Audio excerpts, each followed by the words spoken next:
Bonjour, être manager, ça s'apprend. Il arrive régulièrement qu'un salarié qui a fait un bon travail et réalisé de belles performances soit récompensé et promu manager. On part du principe que puisqu'il a été un bon contributeur individuel, il fera forcément un bon manager d'hommes. Seulement voilà, il arrive tout aussi fréquemment que d'excellents contributeurs individuels se révèlent être de bien piètres managers d'hommes lorsqu'ils n'ont pas été préparés ou lorsqu'ils ne présentent pas les compétences et qualités requises.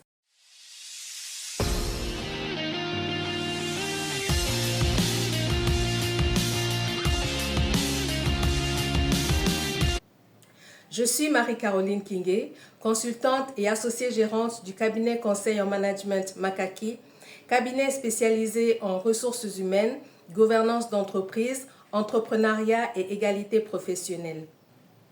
Sans accompagnement, le nouveau manager fera comme il le sent. Soit il continuera à travailler comme il a toujours fait, à savoir focaliser sur ses seules tâches et négliger celles de ses collaborateurs parce qu'il ne sait pas comment coordonner le travail d'équipe. Soit il essaiera de reproduire ce qu'il a vu faire par d'autres managers, ce qui n'est pas forcément top. Soit alors il va jouer au petit chef.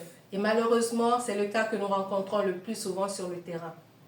Parce que dans notre environnement et dans notre imaginaire, être chef signifie qu'on a enfin le pouvoir de faire tout ce qu'on veut, comme on veut, quand on veut. Comme par exemple arriver systématiquement en retard. Le petit chef fera de ses collaborateurs ses domestiques. C'est ainsi qu'on verra souvent certains employés se précipiter pour aller porter les sacs de leur chef. Le petit chef a aussi le pouvoir de vie et de mort sur ses collaborateurs, puisque c'est lui qui décidera de leur avenir. C'est lui qui les évalue.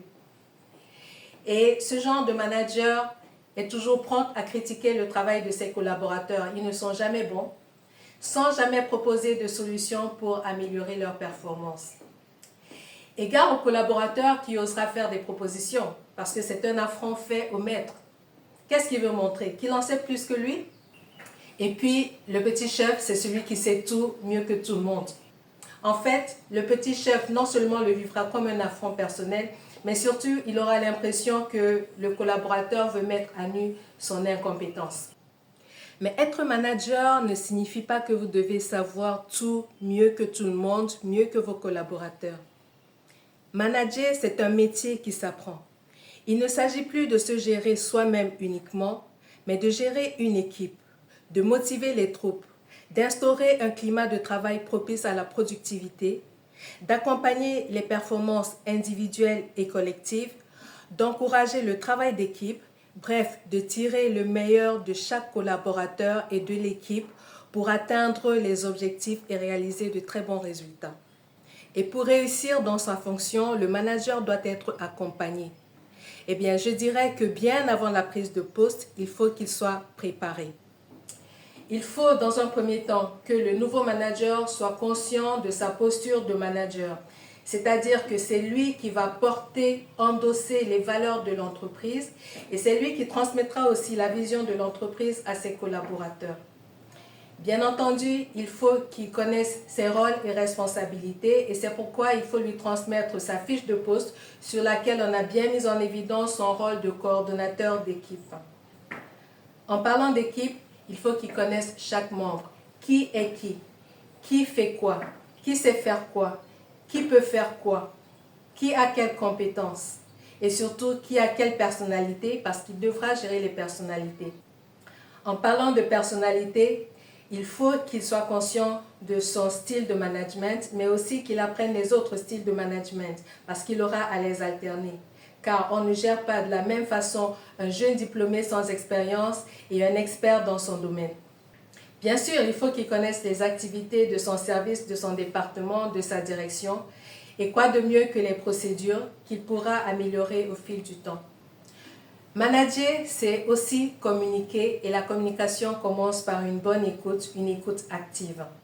Un de ses rôles consiste aussi à gérer le personnel, c'est-à-dire bien connaître le règlement intérieur pour pouvoir appliquer la discipline dans son service, dans sa direction.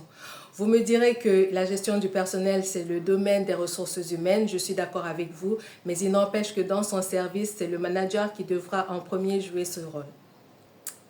Enfin, je dirais que la première responsabilité d'un manager, c'est de développer son équipe, c'est-à-dire de gérer la performance. Comment? Tout d'abord en fixant les objectifs en début de période, en suivant le travail tout au long de l'année et en fin de période d'évaluer les résultats. Il doit pouvoir reconnaître et récompenser le travail bien fait et aussi expliquer à un collaborateur que son travail n'a pas été bon. Je dis bien son travail et non pas la personne. On ne juge pas la personne, on juge son travail. Et le cas échéant, proposer un plan d'action pour améliorer cette performance. Bien entendu, le manager aura d'autres rôles, comme par exemple quand il s'agit de recruter une nouvelle personne, il doit pouvoir identifier le besoin dans sa direction, l'exprimer, expliquer même le profil qu'il attend du collaborateur et transmettre aux ressources humaines, faire passer les entretiens le moment venu. Là aussi, je le conçois, c'est un rôle des ressources humaines, mais le manager a sa contribution à y apporter puisque la personne finalement travaillera avec lui dans son département, dans sa direction. Comme vous l'avez constaté, être manager nécessite du courage pour endosser tous ses rôles, mais aussi de l'humilité et le désir d'apprendre. C'est aussi ce qui lui permettra de se développer lui-même. Il pourra même se remettre en question à travers une évaluation à 360 degrés qui lui permettra d'identifier ses axes d'amélioration. Chers dirigeants d'entreprise, ne laissez pas vos nouveaux managers et même les managers plus anciens livrés à eux-mêmes. Ne leur donnez pas l'opportunité de devenir de petits chefs. C'est le meilleur moyen d'avoir des employés frustrés, démotivés et peu performants, et de développer un climat de travail malsain et peu propice à la productivité. Aidez-les, développez-les, formez-les au rôle de manager afin qu'ils apprennent à tirer le meilleur de chacun des collaborateurs. Ça ne peut être que bénéfique pour votre entreprise, car ce sont de bons managers qui conduisent une entreprise au succès.